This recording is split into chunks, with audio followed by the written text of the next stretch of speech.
My name's Francis Norman. I've been asked to speak to you today about collaboration remotely, which is part of the theme of the research that I've been undertaking for the last 10 years that led to me completing a PhD, from which I graduated just before we all went into our wonderful COVID environment that we're in now. So what I've got three, four slides just with a few bullet points on, which Mel will share with you after this. And really what I wanted to do was go through some tips, some tricks, some things to remember while you are working remotely from your team colleagues. So some of them will be intuitive, some maybe not quite so much, but we'll see where we go. So first ones, some points to remember. Be open. Look, there's no point in hiding bad news. And there's definite value in sharing good news. And if you don't do it quickly, then your team won't have the chance either to celebrate with you when you have that little milestone, or to work with you to fix things that maybe, oh, heck, that's taken me a bit longer than I thought it was going to do, or this didn't turn out the way I expected. So speed and openness is absolutely critical in these sorts of things, particularly in hackathon type environments where you don't have a lot of time to get through things and get what you want. Similarly, frequency. Stay in touch. Just keep sharing updates. Let people know what progress you're making. If you're meeting milestones, if you're coming up with any roadblocks, if you've had any weird and wonderful bright ideas, share them with your teammates, share them with your colleagues there. Another one would be to use the tools that work best for you. Everybody gets all excited about this tool or that tool or the other tool for communications, but it's not necessarily the best tool for what you're trying to do. So, if the best thing for you to do is to send a text message or jump on the phone or a quick video chat with your team, then do that. Don't necessarily lock yourself into that one particular channel or that one particular tool just because it's the one that someone said, oh, you must use this because all the cool kids are using this one. Wherever possible, include everyone in your communications, even if they don't need to know that you've got to this point or that point or the other point. It keeps everybody informed. Small teams particularly, it's so important that everybody's on the same page. Be professional now, but don't be too serious. Put a bit of humor in there. Don't be worried about using emojis and using a little bit of silly stuff, some daft team photos and so forth as you work through it. It keeps it a bit light. It keeps it a bit less serious. And it just sort of helps to build a bit of a sense of who the rest of your team are and what they're on with and where they're going. And if things start to go a bit squirrely, don't blame people. Don't get into this, oh, it would have been all good if it hadn't been for this person or that person letting us down. That's not the case. Everybody there is trying their best. Everybody is working as hard as they can to get to it, to get to the outcomes that you're trying to achieve. And there's absolutely no point in sort of pointing the finger with any of these things. I mentioned earlier, you don't have to stick to just one channel for your messaging. Use video if you've got access to video for regular team meetings. Slack, or if you're using something similar to Slack, use that one for little quick updates. Text messages, phone calls, as I say, whatever. Working remotely in a hackathon is probably a slightly different model from the way most hackathons have been run over the years, but it doesn't mean that you won't be able to get the great outcomes that you're trying to get to. If you take a break, when you have a break, when you stop for a sandwich or a cup of tea or a coffee or a pizza or whatever, have a video channel open. Have a bit of a social 20 minutes chit chat while you're having your breaks. Talk about something else. Share a bit of what's going on. Video of your cat walking around behind you. I've got the door closed here now, but normally I've got a dog sitting on the floor behind me in the room.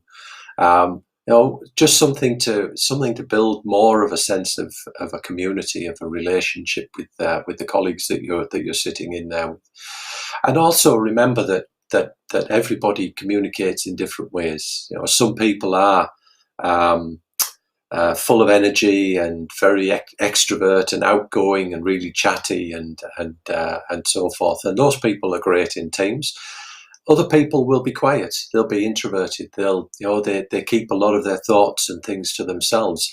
Um, Try and adapt and try and include everybody, and try and make sure that that the ways and the frequencies and so forth of your communications keep everybody on the same page and gives everyone the same chance to be part of what you've got going on.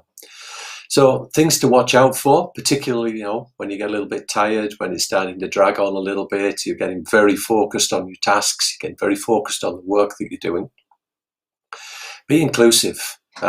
Include everybody. I said it at the start, and I'll keep saying it. When particularly small team comms, be as inclusive as you can.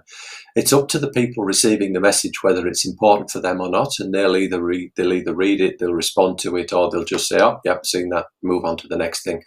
But it's better to include them than to exclude them. If someone goes quiet, and if it's unusual for them, and you know that they're not asleep, check in on them, give them a call, drop them a message, just make sure that they're okay. They may be stuck with something, and they might just need someone to have a word, to give them a sort of a digital shoulder to rest on for a second while they get their thoughts together, or to check their ideas and so forth. Just you get a sense after a while of patterns and the ways that people like and are comfortable in communicating. So just make sure that you use the tools that you've got and the time that you've got to make sure that you look after one another. Similarly, if someone misses a call, if you've got a regular call, or if you send someone a message and you don't hear back from them in the time that you normally would, follow up and make sure they're okay.